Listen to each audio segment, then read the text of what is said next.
Hey guys, it's the Doc, and we are wrapping up another amazing week here. We are getting close to the end of August here. Had a great week, saw a bunch of patients, and actually was able to sneak a couple of rounds of golf into it at two very special golf courses. So it was a really great week for me, and these are my thoughts of the week.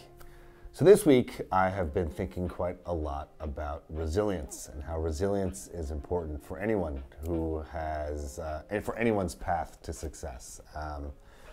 It's amazing what you can learn or what your kids remind you of. My 14-year-old daughter, who is a competitive equestrian, was competing this week, and I wasn't able to go to the show. I was actually seeing patients in my New York City office, but I got a phone call, I picked it up, and my daughter told me, Dad, I had a pretty bad fall from the horse. I was thrown from the horse during my first round of competition, and the EMT actually wanted to call 911 and get me checked out. That's how bad the fall was, but I told her I'm fine.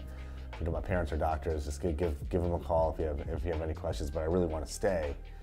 And I've seen my daughter fall from her horse a few times, and it's pretty jarring. And this one sounded like it was pretty bad. Fortunately, she was fine. She hit her hip and her shoulder pretty bad. Got some good bruising, and was pretty sore there. But what really impressed me was that she stayed and she continued to compete. She had a couple more rounds of competition, and moreover, she actually dominated those next few rounds and came in second place in the whole competition. It's called Reserve Champion.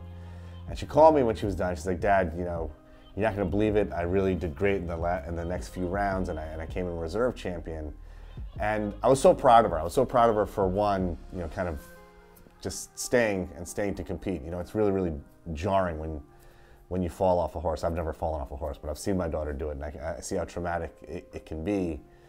But moreover, that she had that focus and mindset to stick it through and remain focused for her next few rounds of competition, despite having fallen, and was able to perform very, very well at a very high level, enough so that she came in second place in the entire competition. And it just really reminded me of anyone's path to success in any capacity, in whatever it may be, whether it's being an equestrian or being a doctor or being a lawyer or being a professional athlete. It's rife with setbacks. It's rife with falling off the horse. It's rife with failure. And the folks that make it to the end, that make it to the top, are folks that continue. Many times in the face of setbacks, it's easy to just give up and say, hey, you know what, this is not for me.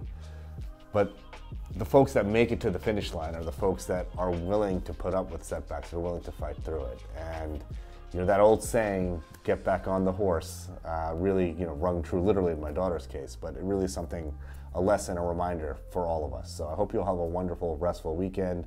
In the face of setbacks, just get back on that horse, and let's just crush and dominate the week ahead. Let's get it.